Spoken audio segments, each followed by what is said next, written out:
আজ 22শে জানুয়ারি অযোধ্যায় রাম মন্দির প্রতিষ্ঠার প্রথম বর্ষপূর্তি। ফলে অযোধ্যার পাশাপাশি দেশ জুড়ে বর্ণময় অনুষ্ঠানের আয়োজন করেছে বিভিন্ন সংগঠন। বিজেপির উদ্যোগে বালুরঘাটেও এই উপলক্ষে নেওয়া হয়েছে লক্ষ্য প্রদীপ প্রজ্বলন সহ একাধিক কর্মসূচি। ছোটদের বসে আঁকো, রাম সাজো প্রতিযোগিতা এবং আত্রেই নদীর সদর ঘাটে রাম পূজন যজ্ঞ অনুষ্ঠান এবং সন্ধ্যায় লক্ষ্য প্রদীপ প্রজ্বলন ও সাংস্কৃতিক অনুষ্ঠান। মূলত বালুরঘাটের সাংসদ, কেন্দ্রীয় প্রতিমন্ত্রী তথা বিজেপির রাজ্য সভাপতি সুকান্ত মজুমদারের উদ্যোগে এই সমস্ত কর্মসূচির পাশাপাশি সন্ধ্যা আরতির অনুষ্ঠানের চমক হিসেবে থাকছে লক্ষ্য প্রদীপ প্রজ্বলন।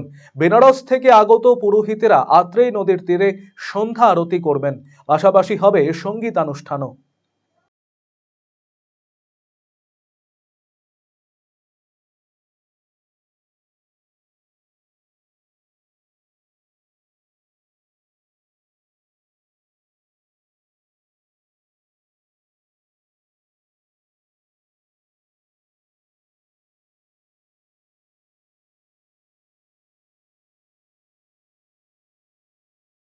আপনারা জানেন যে গত বছর 22শে জানুয়ারির দিন অযোধ্যায় 400 বছর পর রাম মন্দির তৈরি হয়েছিল।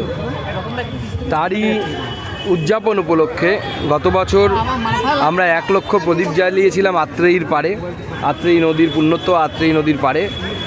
এবারও আমরা সেই ঘটনাকে কেন্দ্র করে তার 1 বৎসর উদযাপন কমিটির মাধ্যমে বিভিন্ন প্রোগ্রাম নিয়েছি। তাতে আজকে প্রথমে ভগবান শ্রী রামচন্দ্রের উপরে ভিত্তি করে ছবি আঁকো প্রতিযোগিতা বাচ্চাদের, তারপরে রাম সাজো প্রতিযোগিতা, তারপরে আত্রেয়ী নদীর তীরে সন্ধেবেলায় সাংস্কৃতিক অনুষ্ঠান এবং 1 লক্ষ প্রদীপ প্রজ্বলন এবং তার সাথে যজ্ঞ এবং অন্যান্য বিভিন্ন অনুষ্ঠান হচ্ছে। 400-র বেশি বাচ্চা তারা আজকে বসে আঁকো প্রতিযোগিতাতে অংশগ্রহণ করলেন এবং তাদের সকলকে সার্টিফিকেট দেওয়া হয়েছে আমার তরফ থেকে, এবং যারা প্রথম, দ্বিতীয় এবং তৃতীয় হবে তাদের পুরস্কার দেওয়া হবে। বেনারস থেকে যারা গঙ্গা আরতি করেন সেরকম কিছু পণ্ডিত এবং পুরোহিতদের টিম নিয়ে এসেছি। তারা গঙ্গা আরতির মতো এখানে অর্থাৎ আত্রেয়ীর আরতি করবেন। এর সাথে সাথে আমরা যজ্ঞানুষ্ঠান এবার করছি। গতবার এত বৃহৎ আকারে কালচারাল অনুষ্ঠান ছিল, এবার কালচারাল অনুষ্ঠান হবে। এর সাথে সাথে বাজি প্রদর্শনীয় হবে এবং এটা একটা বিরাট বড় সাংস্কৃতিক অনুষ্ঠানের পরিসরে একটা বড় জায়গা করে নিয়েছে এই জেলার।